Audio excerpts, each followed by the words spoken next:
About 13 years ago, a few buddies and I were really into urbex. We didn't call it that back then. We weren't part of any sort of community, nor were we into taking photographs of places we visited. We'd find some old apocalyptic-looking derelict on a Friday or Saturday night, get some beers and some smokes, then spend the night getting wasted and fantasizing about zombie survival scenarios. I've pretty much settled down now. I'm in a long-term relationship, and we're even talking about having kids. I doubt my girlfriend would be too keen on me exploring old abandoned buildings, but that's not exactly why I don't urbex anymore.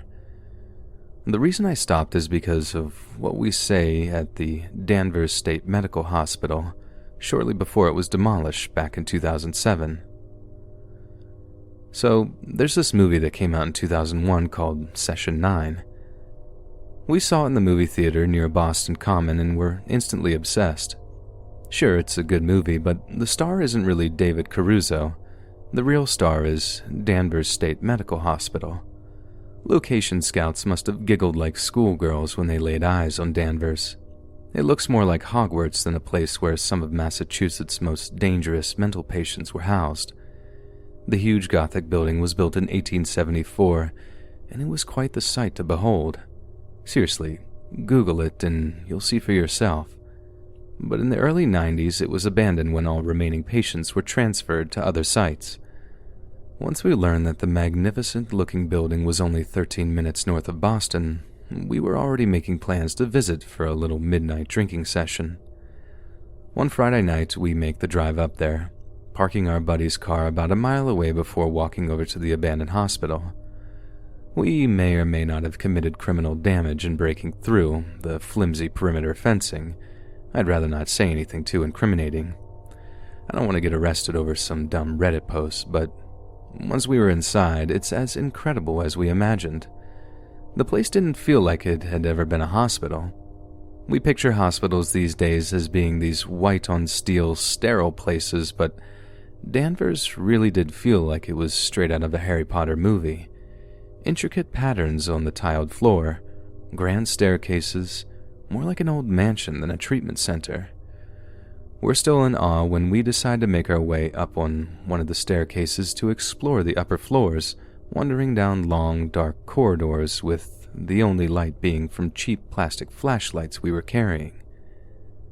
One such corridor had lots and lots of smaller rooms running off of it. It was clearly some kind of high security wing. The rooms looked more like prison cells than hospital rooms. There were even rusted iron shackles still attached to some of the walls. Evidently, some prisoners were restrained when they became too violent. But when I shined my flashlight into another one of the smaller cell-like rooms, I froze. Caught in my torch beam was the dull steel of a steak knife. I can still remember how its teeth glittered in the bright white light. Next to it, a rather dirty-looking sleeping bag lay on the cold tiled floor. Someone was here with us. I can't remember who said it, but one of my buddies muttered something about us not being alone here. And when a strange voice spoke through the darkness, I think all of us just jumped out of our skin. "Hi." That's all it said, at first anyway. There's a young, dirty homeless guy walking down the corridor towards us, hands up and palms out. I can't remember the exact exchange. My adrenaline was pumping the entire time, but I'll try to paraphrase. "We were just about to leave, dude. We don't want any trouble." "Ah, it's all good," he replied. Something friendly in his voice set me at ease. "I really didn't mean to scare you guys." "It's cool, kind of a scary place anyway." He separated from what I assumed was his steak knife, but I still kept my eyes on where it was sat in the darkness, making sure he won't be able to grab it if he decides he doesn't like us so much. But, as I said, he was actually pretty friendly for a guy who seemed to be living in an abandoned insane asylum. We gave him a beer, a kind of peace offering, and then spent about a half an hour just wandering the corridors and talking. None of us wanted to press him on why he was there. He seemed nice enough, so we passed the time talking about Boston, complaining about the socks, that sort of thing. After a while, he does in fact tell us some of his story. How he's been a drifter for a while. Not exactly homeless, but not exactly the 9-to-5 kind of dude either. He liked to explore weird old places too, so that was like another half hour listening to all the awesome abandoned places he'd visited across America. He'd even been to Bodie, California, which has like this legendary status among urbex enthusiasts because it's an entire mining town that was abandoned after the gold rush or something. So, about the point that we're thinking this is one of the coolest guys we've ever met, he asks us something that, at first, we thought was some kind of joke. So, you guys are human, right? One of my buddies actually laughed, but the guy shot him this look.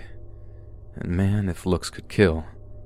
He was serious, and the more it dawned on us that he was 100% serious, the more freaked out we became. I just, hate meeting cool people than finding out they're reptilians, you know? You can only really tell once you peel that fake layer of skin off. I mean, that's what the knife is for. He'd seen my eyes flicking towards it. Don't look so nervous, dude. You guys seem cool, but sometimes it just gets real tiring. They've been after me for so long now, and they never ever stop. Sometimes I think I should just kill everyone just to be safe. An uncomfortable silence came over us. I wanted to run from this crazy monster, but that might anger him. And we really didn't want to anger him. Dang, dude, we're almost out of beer, one of my buddies says. Here, man, why don't you take our last one? We'll go buy some more and be back in like an hour. Again, probably not word for word, but I'll never forget the relief I felt when he said those words. It was a stroke of absolute genius to be able to get us out of there so quickly, without raising too much suspicion in the guy. The homeless-looking crazy person seemed very happy at this, like he'd made himself a trio of new friends, guys he could finally trust. And as we walked out of Danvers and back towards the car, I felt a new, fresh feeling. Guilt.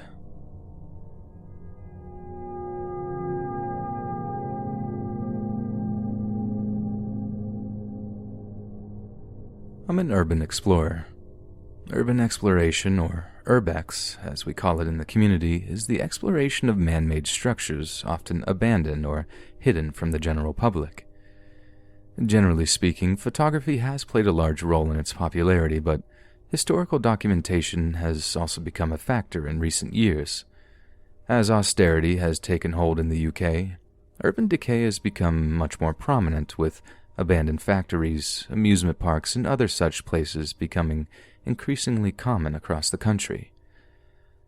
To my knowledge, the term urban exploration was invented in the mid-90s by a Canadian guy by the name Jeff Chapman. But one particularly harrowing story tells of a French urban explorer by the name of Philibert Espert. The story goes that Monsieur Espert was a hospital porter in the 18th century who had heard rumors that there were riches to be found in the deep, winding catacombs beneath Paris.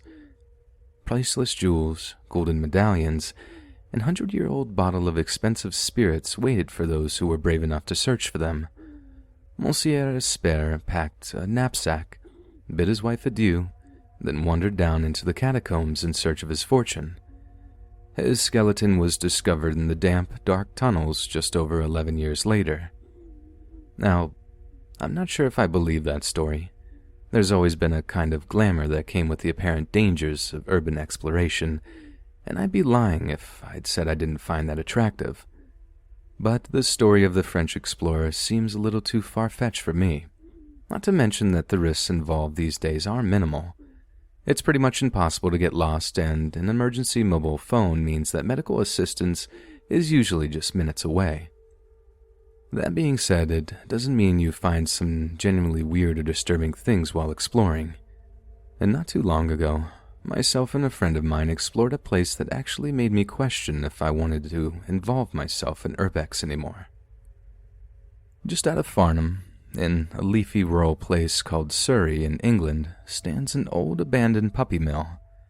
The building has been deserted since 82-year-old John Lowe was arrested for killing his former partner and her daughter with a high-powered shotgun. He had shot his wife, Christine Lee, at point-blank range with a shotgun, later telling police that he wanted to put her down.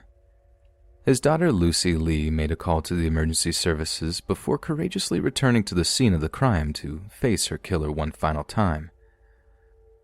The building has a sinister air about it before we even laid eyes on it, but when we'd actually seen the thing, the apprehension was palpable. It looked like a typical haunted house, all red brick and Victorian arches, like it was just waiting to be the cover art of the next Stephen King novel. We took a few pictures, nervously chuckling to each other as we made our way inside. The interior has been almost completely gutted. There wasn't a scrap of furniture to be seen, and almost all of the electrical fittings had been torn out to prevent accidental fires. The glass windows of the conservatory attached to the house had smashed wholesale. Not a single pane of glass had survived some previous visit from local vandals. It only added to the eerie feeling of the place, like some terrible vengeance had been wrought by angry locals, trying to destroy a place that was haunted by so many terrible events. My friend and I separated as I ventured upstairs while he remained on the ground floor, searching the kitchen. The upstairs bedrooms were still carpeted, but leaks in the roof meant that larger patches of black mold were growing on the walls and floors. The place reeked of rot. Yet, just as I was headed back downstairs, I heard my friend call out for me to join him in the kitchen. And all the time I'd known him, I'd never ever known him to sound too scared. My initial thought was that we'd been joined by some police who'd received reports of us exploring the murder scene. The empty alcohol containers on the first floor told me that this place was probably the haunt of drug users and criminals. All it would take was a simple explanation, maybe with us walking away with cautions. As I entered the kitchen, there were no signs of police, just a friend staring wide-eyed at one of the white-painted walls. When I asked him what was wrong, he just pointed at the spot on the wall he was staring at, not saying a word. There on the wall was a small, jagged hole in the masonry, framed by some dark, muddy stain. It only took me a moment to realize just what I was looking at. It was a hole made by the shot that killed Kristen Lee. It must have been. The muddy stain around the ragged opening must have been her blood. I peered closer, recoiling in revulsion as I saw something that clung to the jagged edges of the roughly cut hole. A few fibrous strands of something dark and glossy, matted together with the same muddy stain that marred the white-painted walls. It was hair. Human hair. In all my time taking part in Urbex trips, I had never felt so utterly terrified. I'd been chased by the cops, punched by angry security guards, but I'd never felt like anything like this. The death was thick in the air. It was a horrible feeling just knowing that something so terrible had happened right where we stood. I've never believed in ghosts or anything remotely paranormal, but there's absolutely no denying the feeling that came over us as we stared in horror at that hole that fatal gunshot had made. It was haunting. The place felt haunted. It felt exactly as if we were transgressing on some kind of hallowed ground, disturbing the restless spirits that lingered in the place they had so horribly lost their lives. It felt wrong. I turned to my friend, giving him a look that said far, far more than words ever could. He just nodded before we quietly made our way out of the building, not once looking back as he walked back through the woods towards town. I'm still very active in the Urbex community, although I did take a prolonged break from it after what I saw in the Lowe house down in Surrey.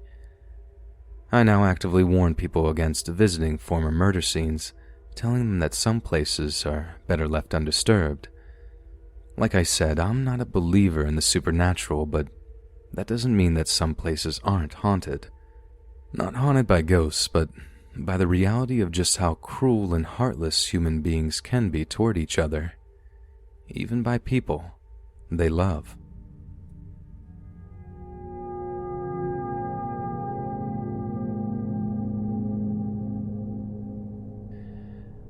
I'm an urban explorer from Scotland over in the UK, and I've been involved in the urbex community for coming up on 15 years. I've probably explored more than 500 abandoned places over the years, and at least 99% of them are exactly what you'd expect. Rundown houses, factories, and hospitals.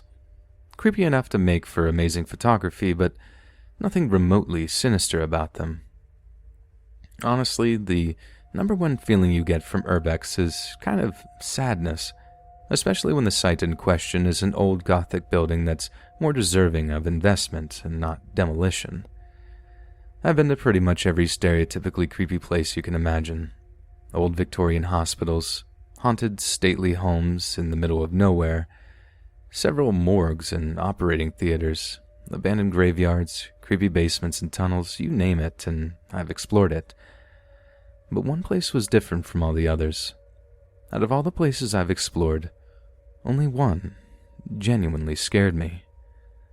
A bit of background information. We absolutely adore finding new places, but it's not exactly easy. It takes a lot of research, and we get most of our locations from Google Maps, news articles, land registries, and the obvious shares from other members of the urbex set.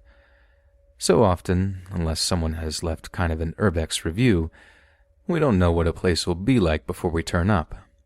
Sometimes they're sealed, empty, or demolished, and sometimes I wish this place had been like any of those. We would have turned up, found the place inaccessible, and simply gone home or found a pub to drink our disappointment away.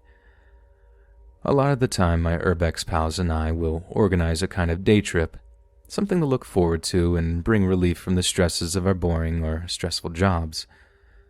We'll go about visiting a certain town or city that has a few potential urbex sites, and then exploring them all throughout the course of a day. We get a hotel, find a few nice places to eat, but it also helps to socialize with the locals a wee bit. After a few pints, even the most hard-hearted of people will spill the beans on derelict buildings in the area. This one place was the last abandoned building on the trip. It was getting dark and rainy, as it often does in rural Scotland, but we decided to push on and get a few photos before sundown. We had kind of a long drive to get to the hotel, so we couldn't just put it off until the following day.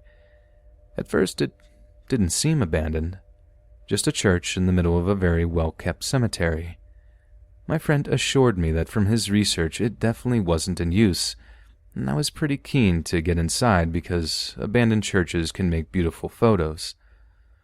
Only by this point, we were losing daylight at a rapid rate. We'd have to get in there if we wanted to make use of the last of the natural light. iPhone camera flashes just don't make for good photos. Only natural light produces the kind of results that get noticed on photography forums. The rotten back door to the church was wide open, old paint peeling in patches from the splintering wood. It was hardly the most inviting entrance, but the only visible way of getting into the building. One by one, making sure there was no one around to report us for trespassing, we made our way inside.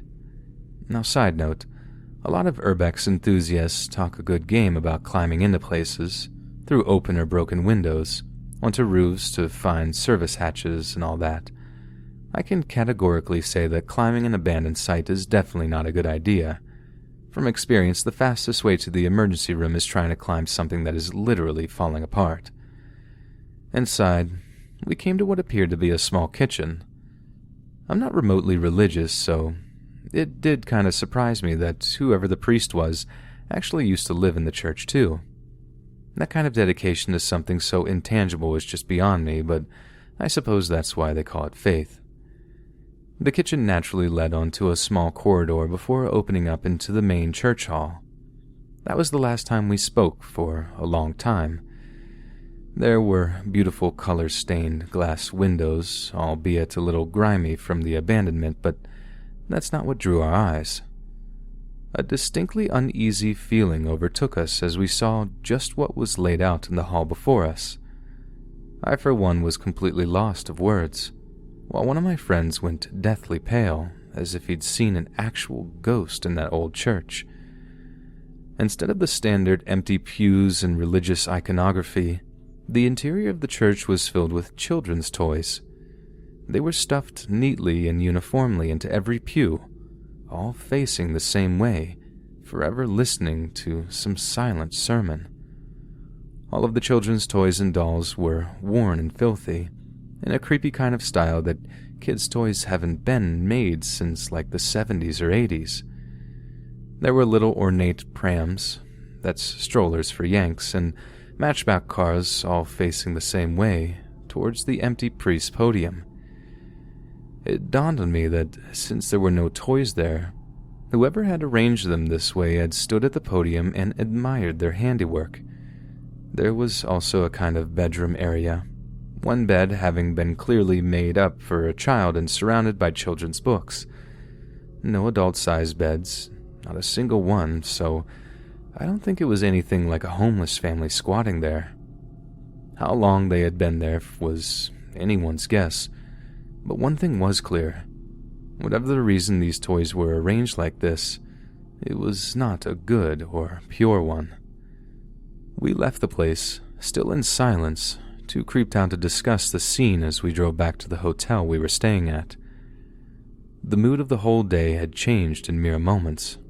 It was still too raw to try to make sense of the things we had just seen. Despite our outward appearances, the place was collapsing inside. A huge hole in the floor had formed and damp was setting in, so any evidence of the toys, the bed, and the sinister atmosphere may well be lost or buried soon. I don't know if anyone else had discovered this place or knows what happened, but it's not somewhere I'll ever return to. I refuse to share the location even with my closest explorer friends for fear if that they visit, they'll run into whoever had arranged those toys into such a ghostly congregation.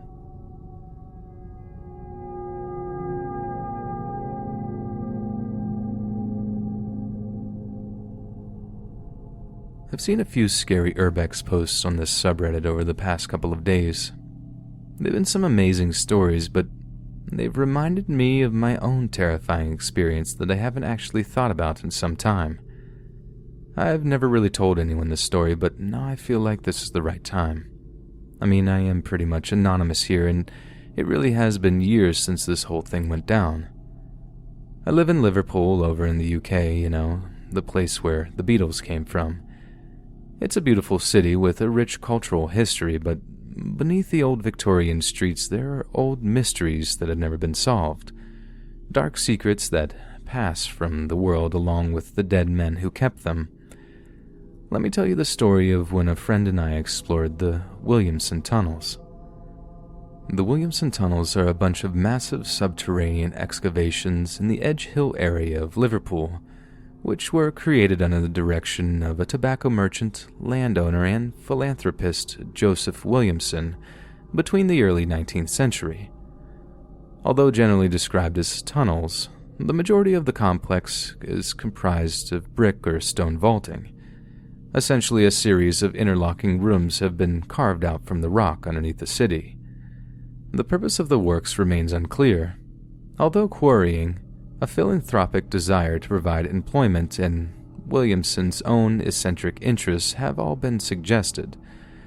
Now, this all seems pretty harmless, just some rich old guy providing jobs for the local people. But when a local journalist by the name of Stonehouse became suspicious of Williamson's motives, he went about researching the true purpose of the tunnel network. On hearing that Stonehouse planned to publish his research on Williamson's excavations, Williamson's friends, the artist Cornelius Henderson, threatened to sue Stonehouse both for libel and trespass, leading to his journalism being suppressed for many, many years. Eventually, the British Army got involved and a mandatory survey of the tunnel system was ordered. Yet despite the massive amount of work that went into the surveying, Army engineers simply did not have the manpower to cover all the grounds. Larger excavations, such as the vaulted Great Tunnel, have yet to be located. Still think the whole thing is harmless? No, neither did we.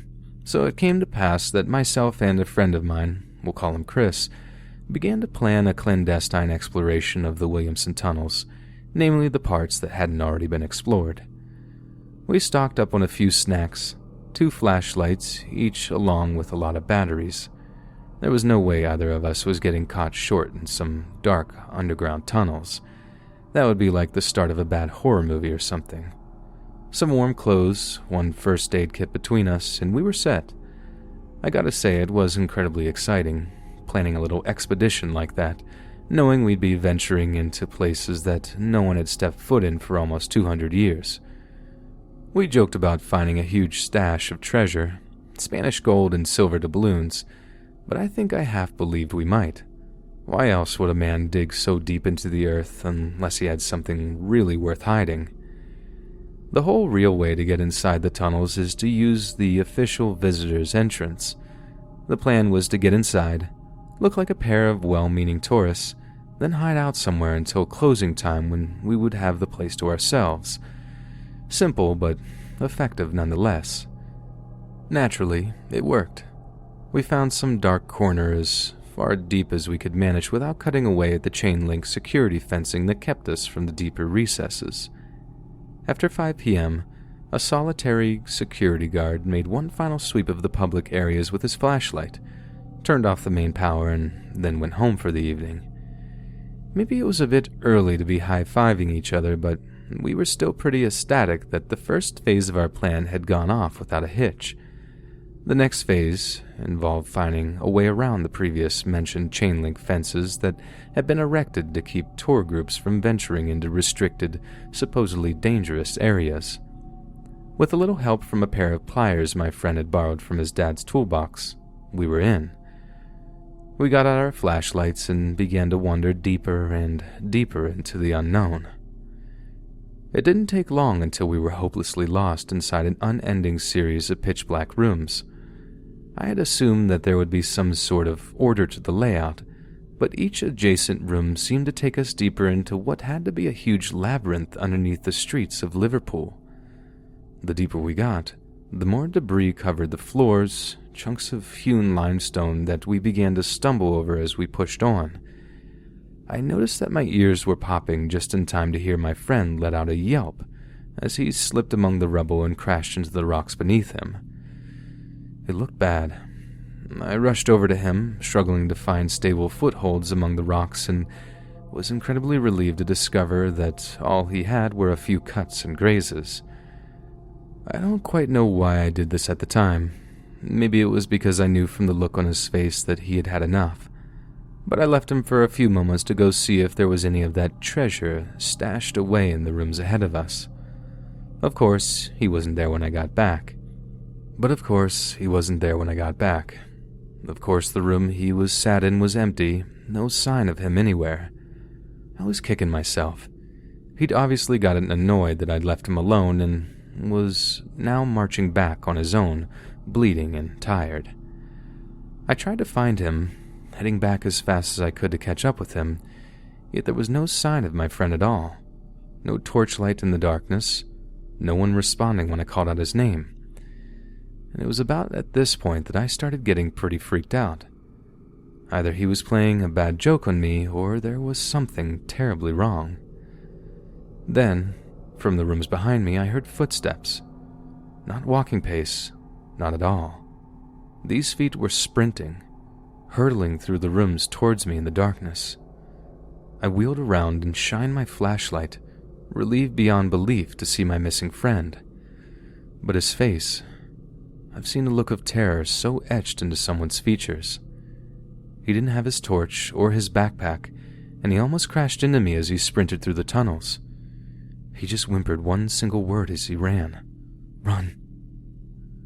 To this day, he's never talked about what he saw down there that made him run like that. He started drinking a lot, even getting up late and getting drunk all night. It wasn't long before we drifted apart and he ended up moving down to Portsmouth, way down in the south of England. He was never quite the same after it, but that doesn't mean I haven't stopped wondering, and one day, maybe over a few drinks, I'll ask him. But it's not asking him that I'm afraid of. It's what he might tell me that really scares me.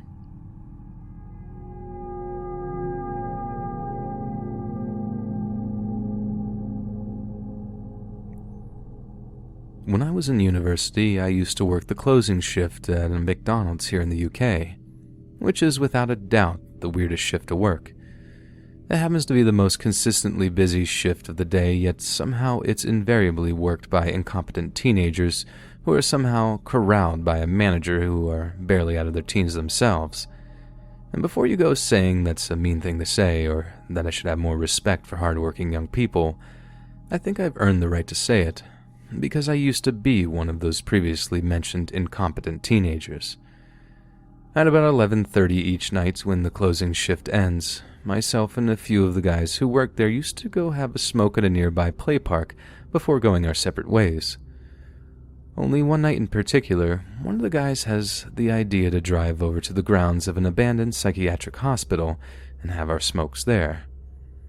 Granted, it didn't seem like the best idea at the time, but the guy was offering to drive us there and back and even said that he'd had a few beers in the cooler tucked away in his car.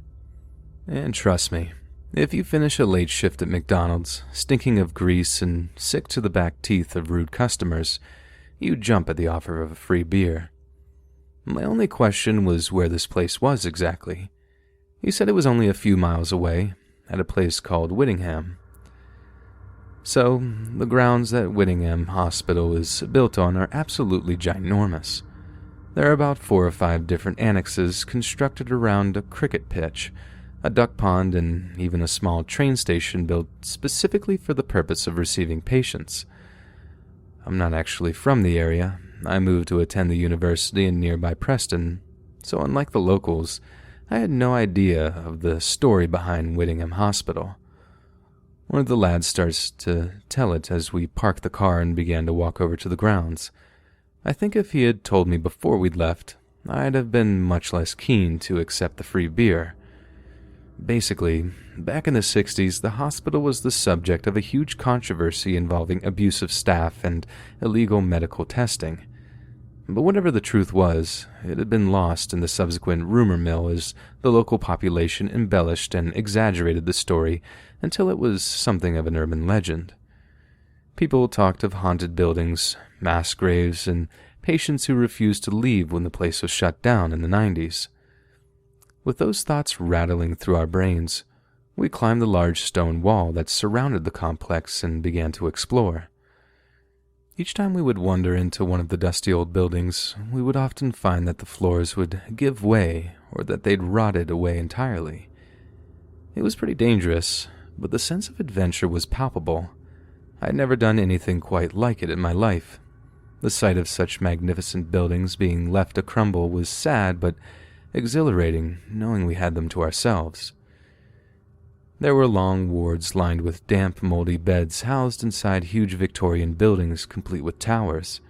There was even an old church, which was just as creepy as you can imagine. I mean, it was like the perfect place to shoot a horror movie or something, and we relished the opportunity to scare the ever-living dookie out of each other. I remember this one place, an old operating room that we were exploring. One of my mates ventured into the middle of the room when we heard the rotten old floorboards creaking ominously beneath his feet, then watched in absolute horror as the ground beneath him gave way and he plummeted into the darkness below. It was honestly horrible to watch, but I can't even tell you how relieved we were to discover he'd gotten away with nothing but a few scrapes. The worst part was trying to get him out. It was absolutely filthy down there, and he reeked of rot when we finally pulled him out of that hole. But that wasn't the worst part, not for a long shot. We were exploring one of the larger buildings when we came to a locked door. By this point, the other guys had done a fair bit of climbing and crawling to allow us entry into each of the buildings, and it was my turn to pitch in. So, after crawling through a small, jagged hole in the wall, I got to the door opening and we all went inside. It was a huge mansion-style building with those stairs that are split at the bottom and curve round to join together at the top. We used our phone torches to cut through the pitch blackness as we ascended, following a long, dark corridor until it became clear what this building was used for. There were scores of smaller private wards with bars attached to the windows. It was obviously some kind of secure unit where the most violent of the patients were held. We walked into one, and it was like a loop back round to the main corridor again, evidently designed to make it difficult for the patients to hide or escape. So we wandered down, noting that all the beds were just metal frames with nothing else.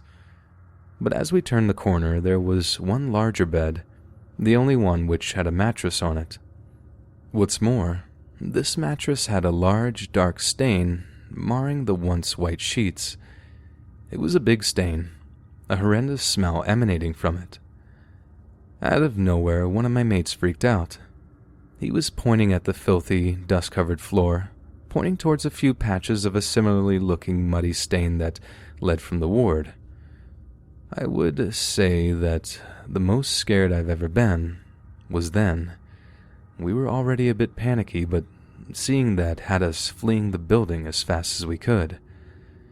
We decided to enter one more building before leaving, only it just so happened that this building was locked. Lucky, we found a basement door around the back, but you know those creepy thin stone steps that lead underground with a wooden door at the bottom? Yeah, it was one of those, hardly the most inviting threshold we'd ever seen. We pushed our way in and found ourselves in some kind of underground corridor that had all of the pipes on the ceiling running the length of it. At 6'1", I'm a big lad, and I had to crouch a little bit just to get through, so you can imagine how it felt. Tight, low ceiling and pitch black. We dared each other to go first, but surprise, surprise, no one would volunteer themselves.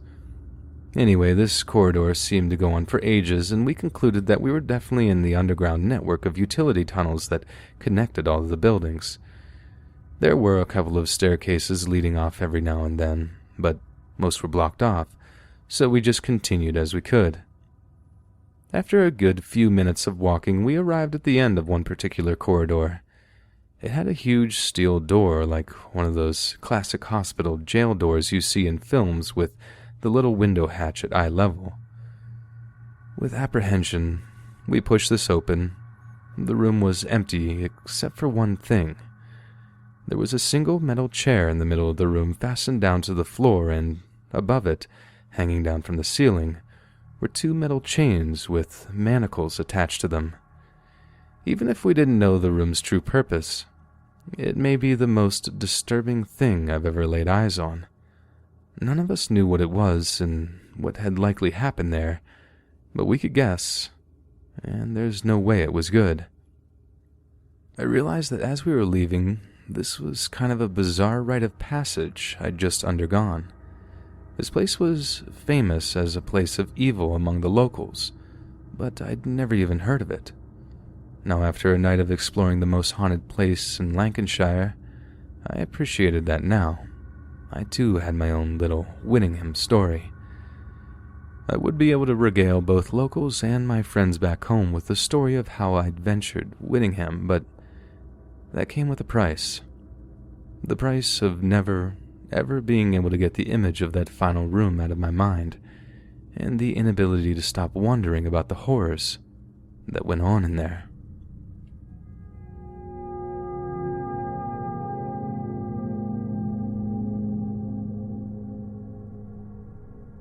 There's an abandoned factory complex in Detroit that I've often seen posted about, both on Reddit as well as various other urbex sites around the internet.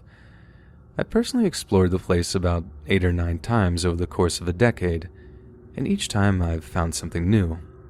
This is because the complex is absolutely massive. I mean, it must be a few square kilometers all in all. What I've never seen posted nor even mentioned, however, is the maze of tunnels that run underneath. The subterranean network or underground passageways is filled with pipes and wiring that provides everything from steam and fresh water to chemical compounds and electrical power. The tunnels are all extremely low and narrow that descend at least 15 to 20 feet under the earth. Each one leads into a series of basement rooms under each section of the complex, and to the relief of many urban explorers, are complete with emergency escape hatches that take you way out into the woods surrounding the factory complex. I can't tell you the peace of mind that kind of feature brings an urbex enthusiast. Not many of us have died doing what we love, but the number is high enough for us not to want to become just another statistic. One weird thing about this particular site is that most of the entrances in the tunnel system are hidden in the walls. I pushed my way through an old plastic panel door once and found myself in a room that was the complex's mailroom, a place that I'd literally been 5 or 6 times before, but had never noticed that there was a hidden passage integrated into the network's plastic paneling. The complex has been abandoned since the late 80s, so entire sections of the tunnels are practically flooded from leaky and busted pipes. When you're down there, you're constantly hearing ambient noises, creaking pipes, the rumbling of the railroad above, echoes from your own movement. There is nothing remotely reflective down there, and aside from your own flashlight, there's absolutely zero sources of light. Plus, if you skimp on the aforementioned flashlight and get one with a weak beam, it can get kind of difficult to make out details in the darkness. Often you're left relying upon the slight tonal differences of what you can see to determine what something is before you're right up on it. First of all, I had a really dumb and dangerous habit of going to these places alone. It's hard to find people willing to commit to doing such scary stuff, but the bottom line is that if you don't have a buddy to urbex with, you shouldn't go at all. Pretty much every urbex veteran will tell you that, and many people actually end up traveling to far-off places just so someone has a buddy to explore somewhere with. But the last time I was in the tunnels, I was by myself, with a single AA battery-powered 75 to 100 lumen LED flashlight. To the uninitiated, that won't mean anything, but any hardened urbex enthusiast will tell you that that's way too weak a torch for underground tunnels. With zero ambient light, you really do need something powerful to cut through the darkness. And that was my first big mistake. So while I was down in the factory tunnels, all on my own, I decided to follow one particular passageway down to what was probably the water treatment facility for the complex. The tunnel sloped quite steeply downward, so the leaking water I mentioned previously has collected at the tunnel's lowest point. At the end of the tunnel, I entered this large room with 2 huge water storage tanks, each of them at least 15 foot tall. There is probably an inch of filthy, stagnant water on the floor, stinking and making a loud splashing sound as I walked in it. Not exactly a deafening sound, I know, but when everything around you is completely still and silent, even the faintest noise sounds incredibly loud. I'm standing still, looking around with my flashlight, and from the opposite side of the room, around 20 or 30 feet away, I hear that same splashing sound. Only it's not an echo. There's someone else in this underground room with me. I shine my flashlight across the huge dark room, but I don't see a thing. All I'm hearing is that horrible wet splashing sound of footsteps in the water.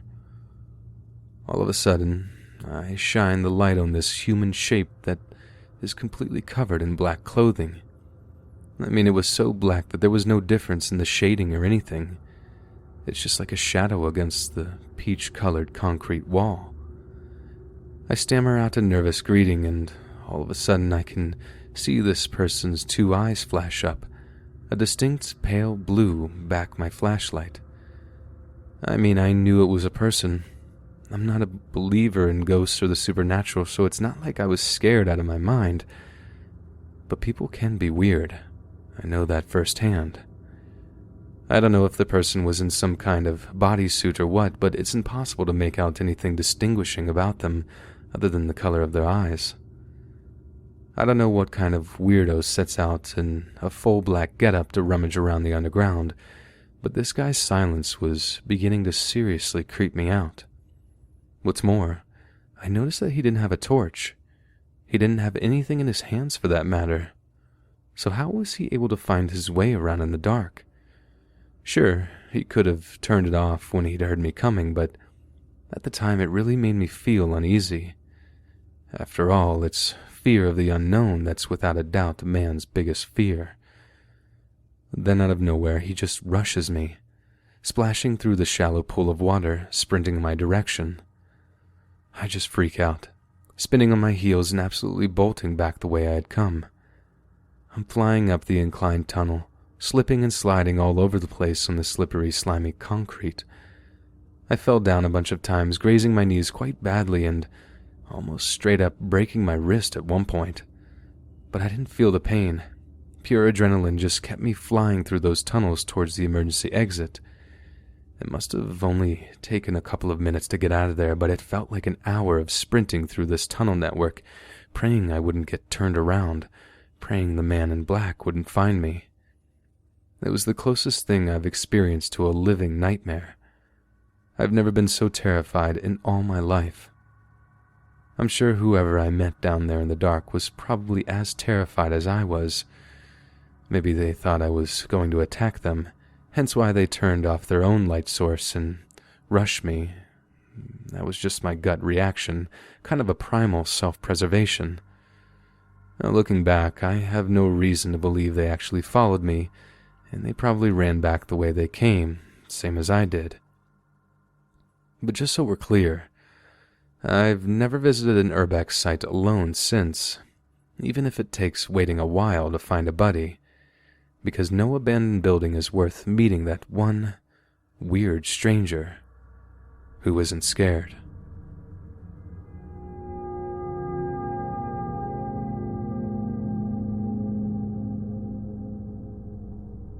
Back when I was a sophomore in high school, my friends and I got heavily into urban exploring.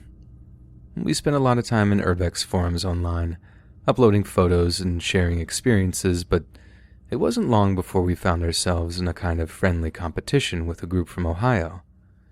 The Michigan-Ohio rivalry is very real, and although we weren't exactly into college football, we still relished the chance to show up our counterparts in the next state over. It was a playful rivalry, however. I mean, who could ever take pride in the whole "my state is more messed up than your state" thing? So one summer, my Urbex friends and I were on a long bike ride, scouting for potential Urbex sites in an old rundown industrial area out near Kalamazoo. We take a break in this wooded area and one of my friends goes off into the bushes to pee. About a minute later, we hear them shout excitedly for us to come look at something. Once we make a few jokes about his junk being nothing to write home about, we follow and lay eyes on his sweet little discovery. It was this creepy old cave. I mean, it seriously looked like it could be the secret entrance to the Batcave or something. But a little preliminary exploration revealed that the place was an abandoned cement mine. Mines required a lot more specialist equipment.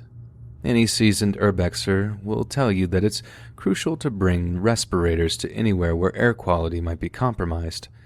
Mines are filled with all kinds of stuff that you really don't want in your lungs.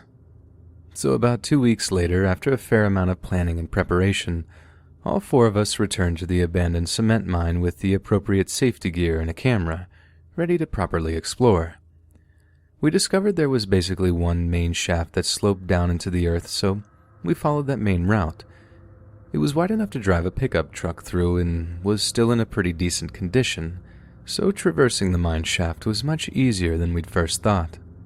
There were many rooms, old machinery, and rusting equipment off of this main shaft, but we mostly avoided it in the beginning.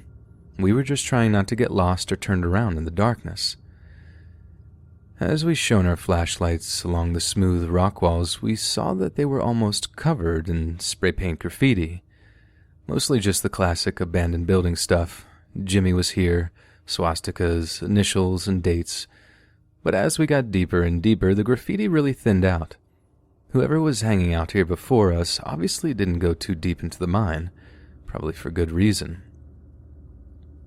As we wandered deeper and deeper into the old abandoned mine shaft, all natural light had faded, and we were relying solely on our high-powered flashlights.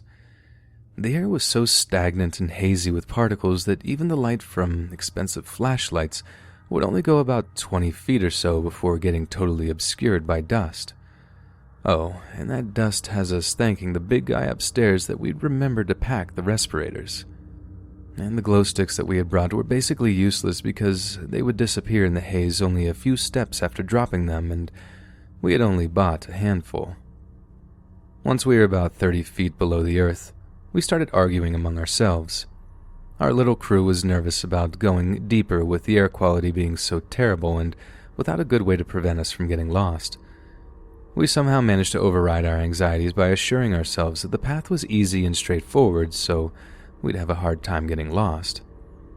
We were going to rely on level-headedness, sense of direction, and flashlight battery life to get out. Despite the agreement to push on, it was becoming very creepy for everyone. We walked in total silence for a long time, hearing nothing but our own footsteps and the steady drip of water coming from somewhere deep in the cave. I think we were all pretty scared at this point, but nobody was willing to admit it to each other. Call it bravado or whatever, but we just kept pushing on. Pushing further and further into the mine, we stumbled across something that had us stopped in our tracks. Dug into the side of the deep stone shaft we were slowly descending was diverging tunnel. Little more than a passageway cut into the rock, it was narrow. You'd have to crouch to go through it, and it was also a good few feet of ground, so it required a scramble to reach it. But that wasn't what made us stop. It was the graffiti. We hadn't seen any of it for a while, and like I said, we assumed the graffiti artists had never gone this deep. But someone else clearly had, and the messages they left were disturbing to say the least. The tunnel was lined with words written in a white chalky substance. Words like rot, decay, plague, and carrion. They were just words scrawled by some degenerate, but it scared the life out of us. Who else would come this far just to write such a terrible message in a mysterious tunnel that broke from the main path? However, no matter how scared we were, there was no turning back now. We had to see where the tunnel led to. Despite our fear, we were overwhelmed by the intense curiosity. So, as foolish as it seems now, one by one we crawled through the tunnel to the other side. What we found was a strange flooded chamber. Around the pool of water was a series of these large carved stones, each covered with dozens of burned-out candles. There must have been hundreds of pieces of melted wax dripping down each of the stone pieces.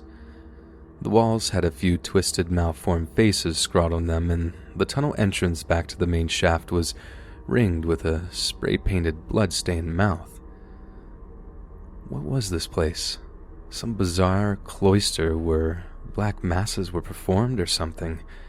An elaborate hoax set up by a bunch of kids. We couldn't find much evidence to figure it all out, and we were all absolutely exhausted by this point, both from the exertion and the adrenaline crash. We all crawled out of that weird little chamber and back into the main mine shaft, where we promptly headed towards the exit. When we finally saw natural light coming from the main entrance, we were relieved beyond words. We never did figure out what that mysterious cavern was for, and I think I'm content to leave it at a mystery. No, we didn't hear any eldritch creatures howling in the depths of the tunnel, nor did we find any entranced devil worshippers, but just finding that room, buried deep in an old forgotten mine, was enough to creep all of us out for a long time. Hey friends, thanks for listening. Be sure to subscribe and click that notification bell to be alerted of all future narrations. If you got a story, be sure to submit them to my subreddit, r/Let's Read Official, and give and receive feedback from the community, and maybe even hear your story featured on the next video. And join my Discord to interact with me and other listeners directly. And if you want to support me even more, grab early access to all future narrations for just $1 a month on Patreon, and maybe even pick up some Let's Read merchandise on Spreadshirt. All links in the bio. Thanks so much, friends, and remember, the worst thing about prison was the Dementors.